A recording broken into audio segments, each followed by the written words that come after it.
का पुष्पीय पादपों में लैंगिक प्रजनन के बारे में जानकारी दूंगा। तो सबसे पहले पुष्प में क्या क्या पाया जाता है उसके बारे में समझेंगे।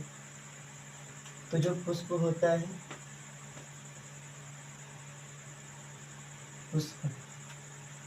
पुष्प के अंदर जनन अंग और सहायक अंग होते हैं।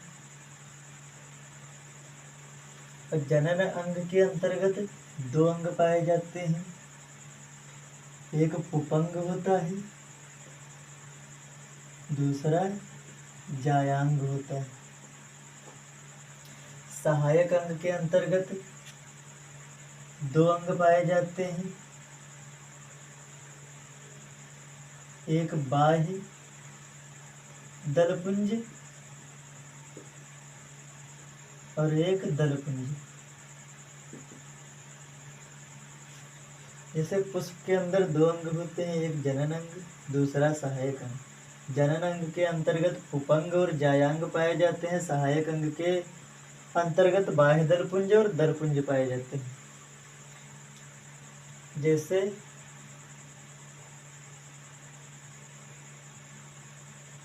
ये कोई पुष्प है,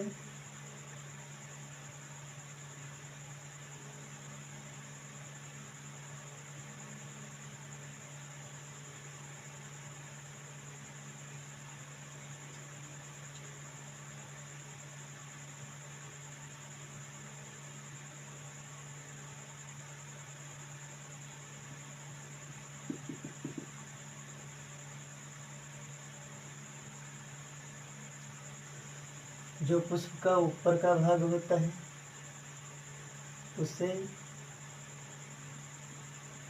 वर्तिकाग्र कहते हैं, और जो बीच का भाग होता है उसे वर्तिका कहते हैं, और जो नीचे का भाग होता है उसे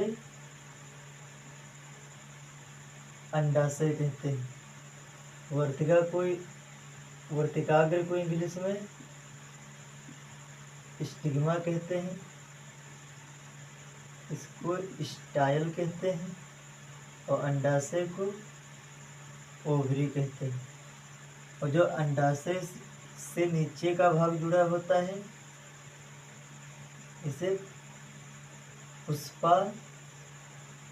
पुष्पासन कहते हैं। ऊपर का भाग वर्तिकाग्र और पतला डंठल उसे वर्तिका कहते हैं, और नीचे का भाग अंडाशय, फिर अंडाशय से जुड़ा पुष्पासन।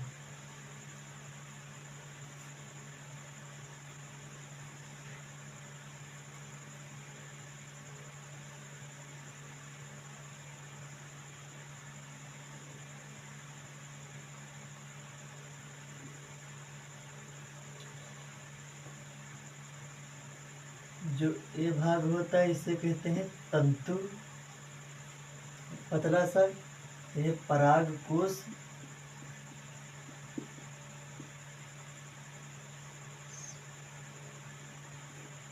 और ये जो नीचे की तरफ छोटी छोटी पत्तियां पुष्प निकली होती हैं इसे बाह्यदल पुंज कहा जाता है। अब वर्तिका अंडाशय ये स्त्री केसर का समूह बनाएंगी। स्त्री केसर के समूह को जायांग कहते हैं। यह मादा जनन अंग होता है। और पराग कोश और तंतु ये पुंकेसर का समूह बनाएंगे, जिसे पुपंग कहते हैं। यह नर जनन अंग है। यह बाह्यदल पुंज बाह्यदल का समूह बनाएगा। इसे बाह्य दल पुंज कहते हैं। सबसे पहले वर्तिका अंडाशय, वर्तिकाग्र, वर्तिका अंडाशय, पुष्पासन, ये तीनों मिलकर स्त्री केसर का समूह बनाएंगे, जो जिसको जायांग कहते हैं। जायांग मादा जननांग।